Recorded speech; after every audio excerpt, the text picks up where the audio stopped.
Welcome, folks, into Strategies for a Living here on 101.7 FM and 710 Keel. I'm Dr. David McMillan. He is over dealing with the ghost, Jimmy Bryant. He's a feisty one. Yeah. So I was going to ask you before you got into the Ghost of Christmas Past there, what your favorite Christmas movie is now that we are officially into the holiday season with Thanksgiving in our rearview mirror. A Christmas Story was that was pretty high on the list. Yeah, I saw a repeat of that today, but I've got to tell you, I'm going to give you a big old zonk. Yeah, no, there's no way, Jimmy Bryant, that you could put. There's no way a Christmas Story, as good as it is, it doesn't hold a candle to It's a Wonderful Life. Okay, it's hard to. Yeah, I mean, it's hard to. I can't resist that. I can't push back on that. No, I mean it's a staple. It's every year, and I don't know whether you know this or not, but it was made in 1946, so it's celebrating its 75th anniversary this year. Okay. Yeah, and our life strategists have written a novel. And it's one of their Hollywood Insider's time travel series novels, and it goes back to the future. It takes us to the set of It's a Wonderful Life. The book is called It's a Wonderful Time, and I had to ask Doug Stebleton and Reinhard, Denke, the authors, to come on and be our life strategist this evening. Sounds wonderful. Yeah. I think I'm going to learn something again today. I definitely, since you answered A Christmas Story instead of It's a Wonderful Life, yeah, you're set up to learn something today. Hey, welcome in. Welcome into Strategies for a Living here on 101.7 FM, 710 Keel. Jimmy Bryant, David McMillan, and let's welcome into the program now the authors of a brand new book. It's celebrating It's a Wonderful Life, which is the greatest Christmas movie ever in existence. And the name of the novel is It's a Wonderful Time. He's an entertainment business veteran, worked in Hollywood since 1987. Doug Stebleton's company owns a catalog of songs that are licensed to film and television studios and also to independent productions. And his co-author, Reinhard Denke, is a Texas native, graduate of the USC Film School, whose first script, Sex, Greed, Money, Murder, and Chicken Fried Steak, was optioned to Johnny Depp's production company. And it is good to have Doug and Reinhard with us here on Strategies. Yes. Gentlemen, welcome in. Welcome. Hello. Hi, thanks for having us. Oh, absolutely. Yes, we appreciate it. How could we do otherwise? I mean, when you focus on when you're focusing on the greatest Christmas movie of all time, did the movie inspire the novel? Now, the novel's name is It's a Wonderful Time. Did the movie inspire the novel, or did something else, or did Back to the Future? Because it sounds like there's a little bit of Back to the Future meets It's a Wonderful Life in here. Yeah, the movie did not inspire the novel, but when I came up with the idea of a guy getting chased and going underneath the pedestrian walkway on the 101 freeway here in Hollywood, I didn't really have all the answers why he's getting chased and all that stuff, but I just was letting my imagination go, and I had him coming up on the other end of the freeway in the same exact space or area, but 50 years in the past, and I wanted it to be the 1940s, and since It's Wonderful Life is my favorite film, I thought, well, let's make it 1946 when they were making that film. So I guess the film was, I was inspired by it a little because it is my favorite film. I love it. I'm glad that you were. How did the two of you get together on this project? Well, I'll start, Reinhard, then you can maybe finish. So we have a mutual friend. His name is Michael Cummings, and I've known Michael about 10 years and about 11 years, actually, and Reinhard has known him for a few years also. And Michael is an actor and a producer, and just said, "Hey, I think you guys should get together because you both have some common interests. We're both Reinhard and I are both World War II history buffs, and also Hollywood history buffs. And so we got together for coffee, and we really did hit it off, and we had a great time talking. And I gave him my script, Wonderful Time, which is what the book was written from. And then Reinhard gave me a couple of scripts that he had written, and he loved my time travel script, and I loved his other scripts. And when it came to me writing the book, after the first draft, I realized I need to bring Reinhard in because he'll totally get this book, and it was a great choice because he came in and he's been just awesome to write with. He's so good and so knowledgeable about this history. So Reinhard, if you want to add a little, if I left anything out, but that's my recollection of how we met. Yeah, and the script that Doug had read that I liked was about Hedy Lamarr. And which is a similar time period, 7 years. It was 7 years before, and that incredible invention she came up with the pianist George Antheil, pianist and composer, and the invention now led to Wi-Fi and Bluetooth and GPS. And I had written a script about that. It's like all those Hollywood stories. Close but no cigar.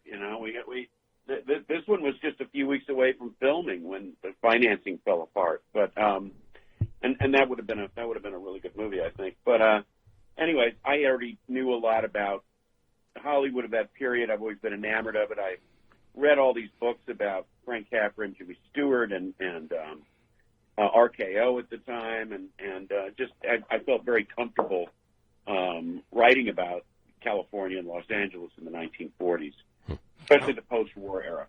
I love the history that I'm already seeing sprinkled in this. That's awesome. So, now, you guys uncovered a lot of trivia as you were doing this. I hope we can get you to uncover and share with us as we move on some of that trivia. But first, let's introduce the main character. You've already mentioned, Doug, your main character is Evan West, right? That's correct, yes. All right, so introduce us to Evan West. Tell us a little bit about your main character and all right. What should we know about him? I'll introduce you to the Evan West of the movie script, and then I'll let Reinhard maybe take it because we kind of worked on his backstory a little more since we made it into a novel. And we made him a little more, put a little more flesh on his bones. But basically, Evan West was nobody in particular, but I had the guy going to be around 25 years old, and there's a little bit of me in him, but it's not about me. But the thing. So it's not it's not autobiographical. No, at all. Yeah, okay. not at all. The only trace that Evan has of mine is his favorite movie is It's a Wonderful Time. And his favorite actor is Jimmy Stewart and Capra. So that era, he loves that era. But that's about all of me. There's a lot more to him than that. And his name, when I came up with the story in 1993, I was thinking about 25 years back, which would have been about 68, 69, 70. Right. And I was trying to figure out what I could name my character. But I was thinking back then, if his parents were hippies, they'd probably call him Evan. Because Evan was kind of a cool name, and I noticed that through my research. So that's where I came up with the name Evan. And then the word West is just we're going to be on the West Coast, and he lived in Hollywood, so I just called him Evan West. There you go. And so that's kind of the beginnings of that. And then Reinhard maybe can take it from here because we decided, that he loved, he not only loved the 40s, but he dressed like the 40s. He drove an old car. And so why don't you kind of finish that up, Reinhard? Yeah, I went to USC Film School. Okay, and I just remember all my classmates in that program in the Graduate School of Cinema were just movie fanatics, and they all wanted to be the next Steven Spielberg or James Cameron, or P.T. Anderson. Yeah, that's how they saw themselves. Yeah, and they lived for movies and TV, and that is it. They had no life outside of it, which I thought was interesting because it was total dedication.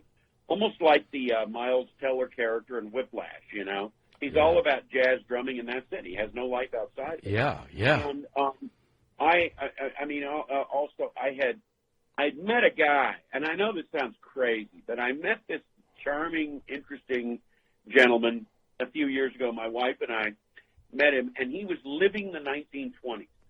He drove a 1926 Model T. He wore the clothing of the 20s, almost to the point where it was weird. So, I mean, some of the clothes in the 20s does not fit in at all. Double-breasted check vests and these huge watch chains and two-tone shoes. And I thought, you got to be kidding me. And he had a whole group of friends. It was almost like a cult of the 1920s. So then when Doug and I were talking about it, I said, well, why don't we just make Evan a man of the past? And then it won't be, because, you know, the thing about books and novels and movies or any kind of story is you want it to move. And if you have a fish out of water story like that, and you go 50, 60 pages of him not knowing where he is, it's going to get really boring, because the reader at this point knows that they're there. And as soon as the reader thinks the character's stupid, they turn on them, right? Mm. Yeah. And so I thought, okay, let's make him a man of the past, and he drives an antique car because that's his thing. You know, that's how he sticks out. And so in that way, Evan, when he goes into the past, he becomes very, very comfortable with it immediately. And then he folds himself into it. The other thing was, you know, Doug had him as, in the script, had him as an editor, and that's how I came up working in the motion picture industry. Was I worked as an assistant editor for a number of years and a sound designer. So, you know, I'm very, very comfortable with the world of post-production. Now, I never worked at a trailer house. I have done sound design for trailers, but I never worked at a trailer house. It's the 75th anniversary of the great Christmas movie, It's a Wonderful Life, and Doug Stebleton, Reinhard Denke's novel, is It's a Wonderful Time. It's part of the Hollywood time travel series. We'll talk a little bit about that and much more when we come back here on Strategies for Living with Doug and Reinhard today as our wonderful holiday life strategist. We'll be right back.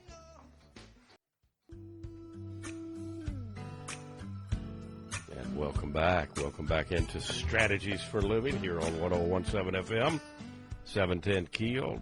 Jimmy Bryant, David McMillan, our life strategists, are the authors of It's a Wonderful Time, Doug Stebleton and Reinhard Denke.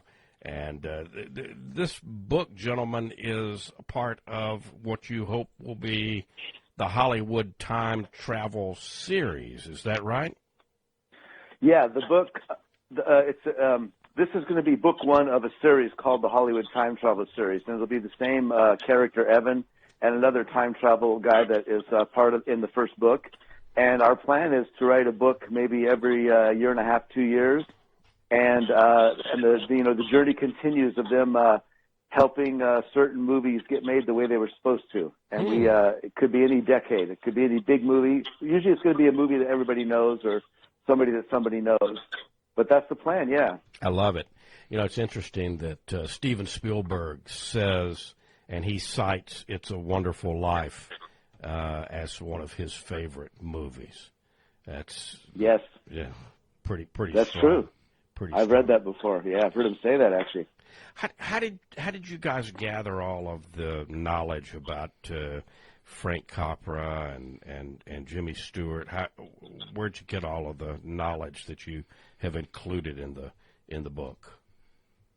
Well, from my standpoint, I've been a big Jimmy Stewart and Capra fan for years, so I've always watched a lot of their movies more than once, and so I've learned a lot of knowledge from reading books also about them and that time of history, and a lot of books about It's a Wonderful Life and the making of it, and trivia, and we kind of incorporated some of that in the original script, and then we definitely put it in the novel. And so that's kind of how I got it. Just many years, 30 years, 35 years of just loving that kind of material. And then on Reinhard's side, I'll let him explain. But Reinhard's just a genius when it comes. He's just very knowledgeable about this history. So, how did you learn about Jimmy Stewart and Capra, Reinhard? Well, when I was very young, and it was around the time I was in college, I read the book Name Above the Title, the Frank Capra autobiography. Right. Yeah. And I've always found him to be a fascinating director. So I've just read everything I could about him, and same with Jimmy Stewart. And if you see the thing on Netflix, the documentary called Five Came Back, and they talk about those five directors that went to make movies for the United States government during World War II. Right. And I don't know that we would have directors do that now. They all joined the Army. In John Ford's case, he joined the Navy. Yeah. And John Ford was in action on Midway. He got bombed and strafed by Japanese planes. William Wyler went up with pilots in Italy, Right. So, and then Frank Capra, he's not exactly a shrinking violet, I mean, there's plenty of interviews with him that you can see, and you can get his rhythm of speech down and how he spoke. He spoke very rapidly. And he had very incisive commentary. So it wasn't, just knowing their history and knowing, and Jimmy Stewart, obviously, how he speaks and the type of words he uses are very, we all know how he communicated. Right. So that's how we did it. And then Doug and I, when we were talking about the book, we wanted to fit in that both of these guys were scarred by World War II. We always think of PTSD as being guys from Vietnam. Yeah. Yeah. Or Iraq. But we don't think of the World War II guys who, war is war. I don't care if it's the Trojan War or Absolutely. The Spanish-American War. These guys come back with a lot of ghosts. And, I had read an article recently in the Wall Street Journal about Jimmy Stewart having a real tough time reacclimating to life, the things he saw in the skies over Germany in World War II. So we really wanted to fit that in and make them not cartoons. Because, obviously they were flesh and blood, but we wanted to round them out and make them, give a wider breadth of character. Here's a little trivia for you, Jimmy. The family in the movie was actually based on Frank Capra's own family, who immigrated from Sicily. Oh, wow. Don't know if you knew that in 1903. Yeah. In the movie, a goat accompanies them in their car. Why? The martinis, yeah. Yeah, the martinis. And because Capra means goat in Italian. Oh, wow. That's right. Yeah. So I love it. Yeah. I mean, there's so much around this movie that this was, am I remembering correctly, gentlemen, was it Jimmy Stewart not considered at first? Was it, am I remembering that Cary Grant was at first considered to play George Bailey? Well, no, not with Capra. The script was over at RKO before Capra even got involved in it. Right. And they had bought it. It was originally a short story Christmas card, and they bought the rights to it, and they were going to use it as a vehicle for Cary Grant.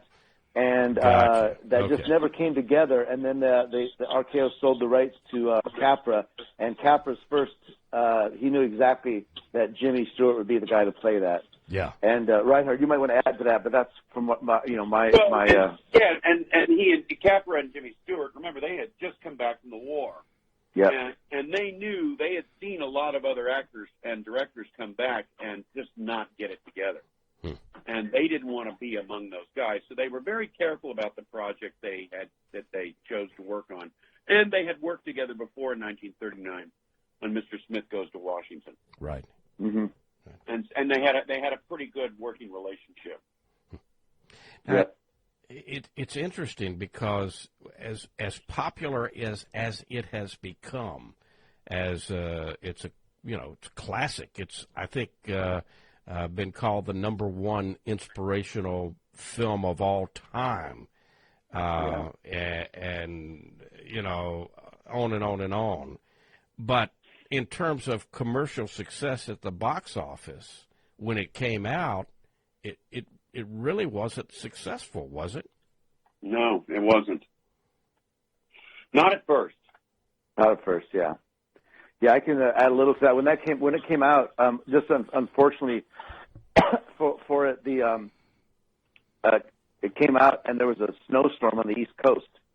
And it was a pretty heavy snowstorm, and most people just stayed home that weekend and never went out to go to the movies, any movie. And unfortunately, that was, the first weekend is when they make a lot of their money. Right. And so that was part of the problem. And then back then we didn't have streaming and DVDs and all that stuff. So after the movie run, these things hit the shelves at the studios, and you didn't see them for till many years later when TV started happening. But regarding the box office, it didn't make a lot of money, but I think Capra lost about $500,000 on it. Is that right, Reinhard? I think it was around that. Yeah, that he had put in personally. Yeah. Was there a swell of support maybe as cable emerged? Or I think it happened by I think the popularity even happened before cable. Actually, Doug knows. It's a good story. Yeah, so basically, up in 1974, there was some kind of a loophole where they didn't get the copyright taken care of, and in '74, the film became public domain, and so all the TV stations could play it for free. They didn't have to pay a license fee for it. Wow. And so what happened is, from '74 to '94, that's when it kind of got its legs, and people started watching it, and it was playing at Thanksgiving, Christmas time, like every channel you'd turn, it would be on, and they were just playing it because it was free. Yeah. Back in '94, NBC ended up buying the rights, and so now you can't do that anymore. I think they play it twice a year, like around Thanksgiving and Christmas. But there was 20 years where it really just got a lot of exposure and got a brand new fan base. And it was able to really soak in with maybe younger kids. Yeah. Who weren't there for the new generations have learned to love this movie. Okay, so the novel, It's a Wonderful Time. We've got Evan West. Who are our other characters that we need to look at we've got Coop, and we've got Dorothy? Who else have we got in the book? I'll let you take that, Reinhard. Why don't you go for it? Sure. Well, Coop is his partner in crime. They're fellow time travelers, and Coop was a young man who was a genius who ended up working with Nikola Tesla in the 1890s. And so Tesla had gone to Colorado to conduct these bizarre experiments in power generation. Mm-hmm. And apparently he was creating these enormous amounts of power that had never been created up until that time, because he wanted to transmit power wirelessly, which Edison didn't want, because you can't regulate it. Right. Mm-hmm. And he thought power was for everybody. Edison, of course, was like, well, for everybody that can pay. So we put Coop in there and made him also time travel forward and ending up in 1944. And where Coop came from is Doug had an earlier iteration of the book, and he had a character who was a fellow time traveler, and it was far different. And I thought, well, let's make Coop really interesting. Let's make a man past, but let's make him black. Because that way, you don't expect a 19th century black scientist. And, right. And that makes him even more unique, I love it. Yeah, it's intriguing. And the other thing we wanted to give him is almost like Spock qualities, Mr. Spock from Star Trek. Sure. And make him totally logical. Because you know what? When you think of Star Trek, of course we think of Shatner, especially now because he went into space. Right. But also, I always think of Mr. Spock, because Spock was the one that made the biggest impression on me. Because he tended to be right all the time. And he was interesting, and he was fascinating to listen to. Yeah. So we did Coop, and then Dorothy is the woman that Evan meets, whom he falls in love with. And I think in some ways, Dorothy is a reflection of the Donna Reed character. Yeah. It's a Wonderful Life. Mary's perfect. Yeah. So... And this was Donna Reed's. A lot of us, I remember, growing up watching. I'm 65, so I watched a lot of reruns of the Donna Reed show. But this was her first starring role, was it not?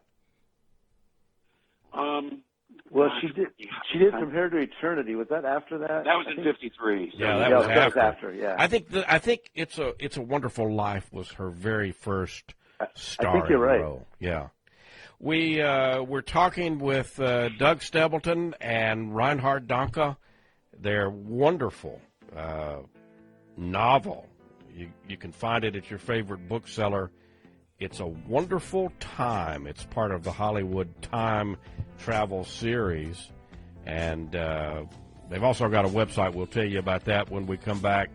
And, the Vatican has called, they've selected this movie, It's a Wonderful Life, in their values category on its list of 45 great films. That'll get us right into the spirituality that Doug and Reinhard bring into It's a Wonderful Time as we move forward here on Strategies for Living. Stay with us. We're talking about the 75th anniversary of It's a Wonderful Life. A lot of us will be watching that movie during this holiday period because it's a staple every holiday. And the American Film Institute voted it the #1 inspirational film of all time in their 100 Years, 100 Cheers. It came out back in 2006. Doug Stebleton and Reinhard Denke are with us as our life strategists this evening. Their book is It's a Wonderful Time, and you can find it wherever you buy books. You can go online, HollywoodTimeTravel.com, and actually you go to the website and you can get the first 3 chapters for free and download them. I promise you're going to be getting the book. So, fair warning. Right. Fair be prepared. Warning. Yeah, there you go. You guys introduce a lot of spirituality, elements of spirituality into some scenes, and you've got elements, even elements of prayer in the book. Talk a little bit about that. Well, I can start that, and then I'll let Reinhard finish up. In the original script that I was, it was an original idea of mine, and I co-wrote the script with a friend, George. There was none of that in there. It was never, a Christian thing or a spiritual thing. It was just good old, going back to the 40s and the time travel aspect. Yeah. When I brought Reinhard on to write the novel, we kind of talked about that, and we gave Evan, that he believes in God, but he's not exactly sure, but he's a believer. Yeah. And then Coop, on the other hand, is a total believer in God, would come from a Christian background in Brooklyn, raised in the Baptist church in Brooklyn.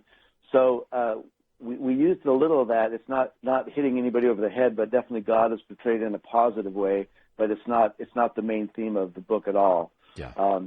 What do you think about that, Reinhard? Would you want to add to that at all? Well, yeah, because we were actually Coop is from Harlem, but Harlem. We were reflecting the movie because the movie has a spiritual absolutely background. Yes, because you open with God talking with angels. You can't get more inspirational or spiritual than that, can you? Yeah, and that's the first frame of the movie is God is talking with angels. So, it would be we would be remiss if we didn't include those elements. And there's little bits where Evan is in a church and with the one-armed pastor who's obviously he's come back from World War II, and we put all that in there to make it almost seem like he was sent back in time to fulfill a certain mission. Mm-hmm. Now, I mean, part of the tragedy of that is, anyone who, if you go biblically, or even in Jewish Torah, the people who are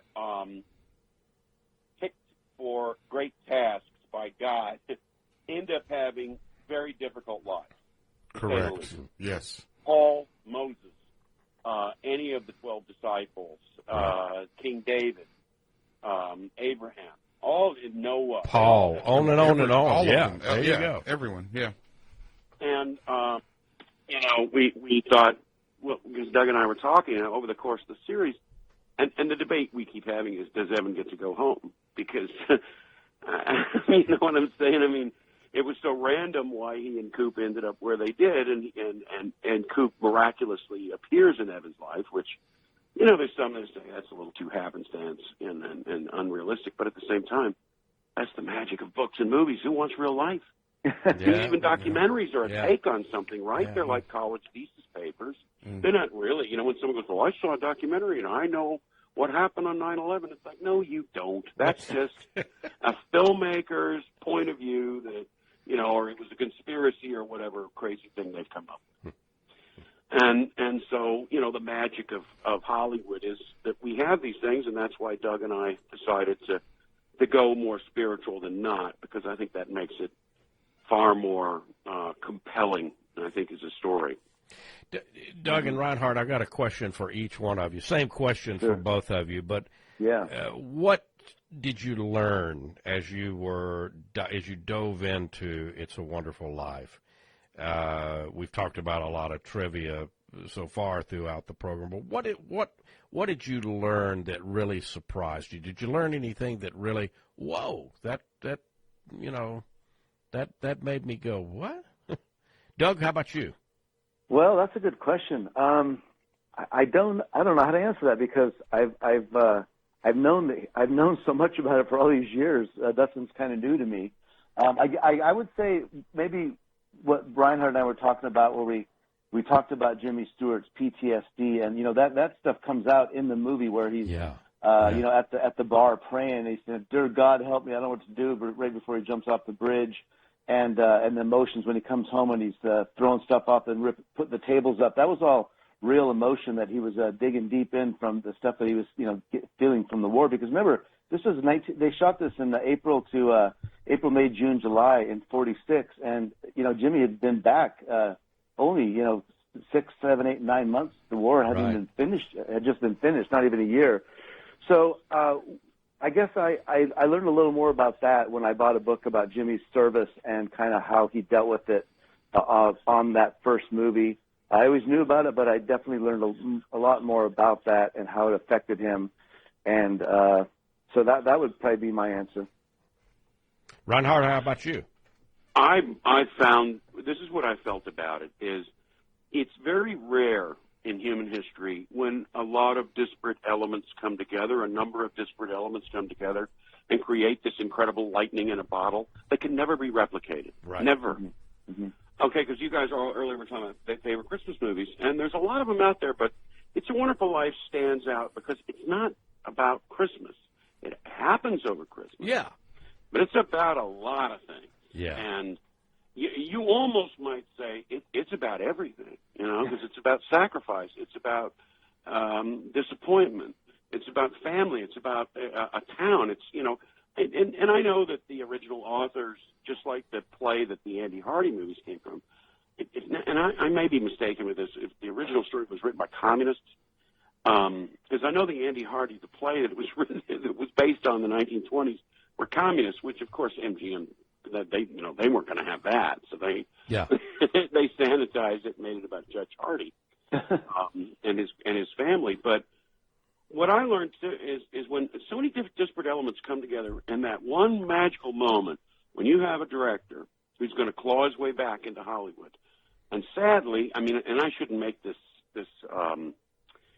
kind of a statement because Frank Capra's great. I mean, I'm not going to say that he didn't regain the former glory he had before the war, but when you look at the movies that came after, they just don't have that thing, you know? Yeah. That all of his movies, from It Happened One Night to Mr. Deeds Goes to Town, Mr. Smith Goes to Washington, Meet John Doe, those movies are so incredible and magical. And I just don't feel like the ones that came along later, like Hole in the Head, they just don't have the same thing. But it's a Wonderful Life, best thing he ever made, right? Jimmy Stewart, if you notice his acting, before It's a Wonderful Life, he did a lot of different things, and he mostly played light comedy, right? Yeah. After It's a Wonderful Life, what Doug was saying, that one shot, that close-up of his face, when he's in Pottersville, and he goes, Clarence, get me out of here. It's that look of incredible desperation that he also uses in Naked Spur. Remember that? That incredible Anthony Mann Western.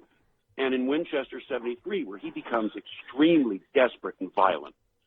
And that's the Jimmy Stewart that we don't know, right? Yeah. And I mean, but he really comes out in that. And I think that movie was the first demonstration of his range as an actor. And he could not have had that range had he not had those experiences in Europe, in a B-24 with the 8th Air Force. Mm-hmm. You know, we have a saying here on Strategies. We say it a lot. There are no coincidences. I like to say that I've had far too many coincidences in my life to believe in coincidences anymore. And maybe this whole thing, you know, with the making of It's a Wonderful Life and how it all came together, how, you know, it was a failure at first, but then, you know, is now, you know, like I said, the number one inspirational movie of all times. The Vatican's top, in top inspirational movies. You know, maybe there aren't any coincidences because, you know, Jesus' life didn't end too well either. Yeah. But then, you know. There was a few things that happened after that. So maybe there aren't any coincidences. Where does the series go next, guys? What? Well, you know, the book's out right now. You can buy it on Amazon. As you mentioned, HollywoodTimeTravel.com is the website where you can, you know, watch the book trailer and just get all the information about the series.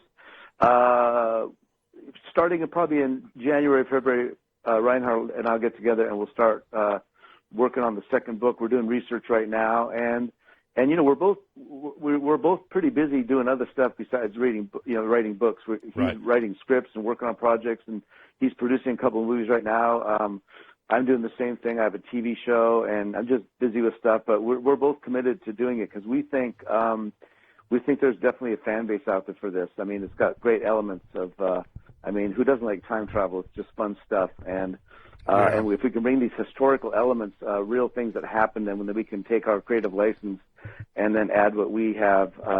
So far, I'm getting. You know, I was in Texas about a week ago, and my friend James's daughter, Annalise, is 14 years old, and he bought her the book. She's reading it. I asked what she thought, and she loves it. I said, "Is there anything you don't understand?" I understand everything, and she actually loves the movie, so they know there's a connection for her. And then my friend Grace, I think, is 83, and she same thing. She loves it, and so it's a pretty big demographic because most everybody knows that film. So if we can capture that in the future books, I think we have something. You know, if you guys need any help acting wise, just know that Jimmy and I have been told we have the face for radio. So you know, keep us in mind, guys. It's a wonderful. I always love that line. It's a wonderful time. Is the novel? Let's take a break. We'll be right back. We've got Doug Stebleton and Reinhard Denke as our life strategist today. It's a wonderful time. Go get the book. Welcome back. Welcome back into Strategies for a Living. 101.7 FM, 710 Keel. Doug Stebleton, Reinhard Denke. The wonderful book is It's a Wonderful Time. Of course, we all know the movie, It's a Wonderful Life, which marks 75 years this year. So one way you could celebrate, in addition to watching the movie this year, is get this book. It's a Wonderful Time.